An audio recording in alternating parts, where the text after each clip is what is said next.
In this video, we're going to be addressing interpreter safety, and while it is rare that an interpreter would be a victim of aggression or criminal activity, it's not out of the realm of possibility. And so we want you to stay safe, and so we're providing some tips here that we hope will be beneficial to you.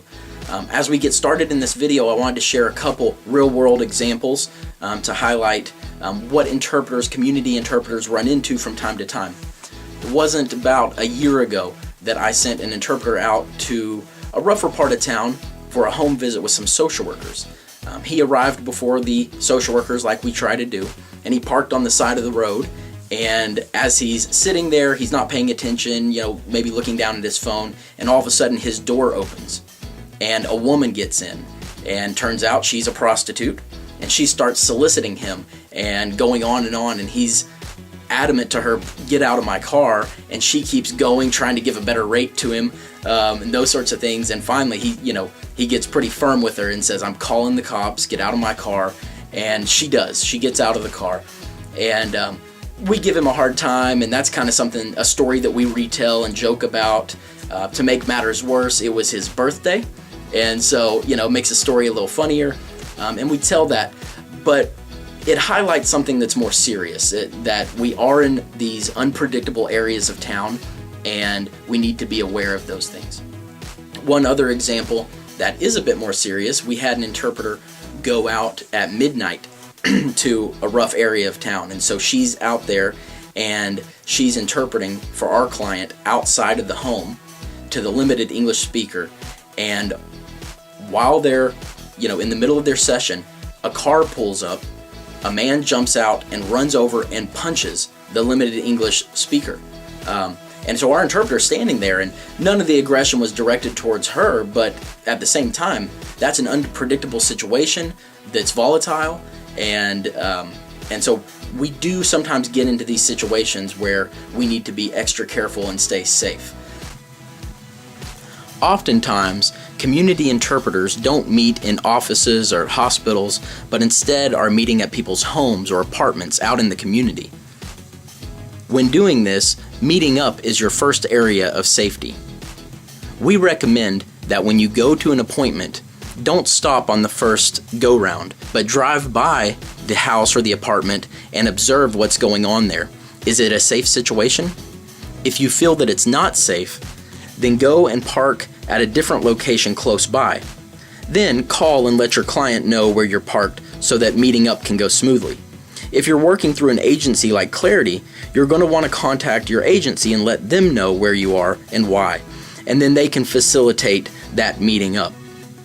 If you're parked away from the actual meeting location, try to park where you can still see the home or apartment. When you do get parked, make sure you stay in your car with your doors locked and your windows up while you wait. Just like our interpreter who had the prostitute jump into his car, simply locking your doors can prevent an uncomfortable or dangerous situation. Last, stay alert and be aware of your surroundings. Stay off your phone, don't read a book, instead watch for things happening around you. For one thing, you don't want to overlook your client and have any sort of trouble meeting up, but also you need to be able to see any suspicious or threatening activity that may be occurring in the neighborhood. Once in the home, you will want to take additional precautions. First, always be aware of your exits. If a volatile or dangerous situation developed, there is the potential that you would need to leave quickly, and knowing your closest exit could become very important. Also, position yourself in a spot where you could exit quickly if needed. As much as it depends on you, don't sit or stand where exits are obstructed. In particular, do not allow the limited English speaker to get in between you and an exit. Finally, be aware of environmental hazards. If you see these things, express your concerns to your client so that they can be aware as well and potentially address the matter with the limited English speaker. Finally, choose assignments that you feel comfortable taking. Ask for information up front so that you can make an informed decision. For starters, where is the assignment? What's the location? Is it a dangerous part of town at night?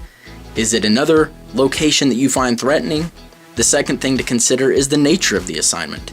Is this an assignment where a perpetrator of a crime is being confronted? Or is this an assignment that involves child abuse or something along those lines? Those kind of things can be situations that certain interpreters do not feel comfortable or safe being a part of. Lastly, who are the attendees of this meeting? Who will be there? Are you interviewing a victim of a crime, or you're interviewing a perpetrator of a crime? Are the police going to be there if it's possibly contentious?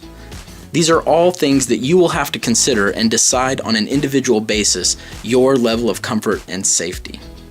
Community interpreters never quite know what we're going to be getting into, but knowing some of these tips beforehand are going to help you stay safe in those situations. Thank you for watching this video. Please go ahead and like it, and we'd also ask that you comment below and tell us about a situation where you had an unsafe situation and how you handled that. We'd love for interpreters to be able to learn from each other, and the comment section is a great place to do that. Thanks for watching, and be on the lookout for our next video.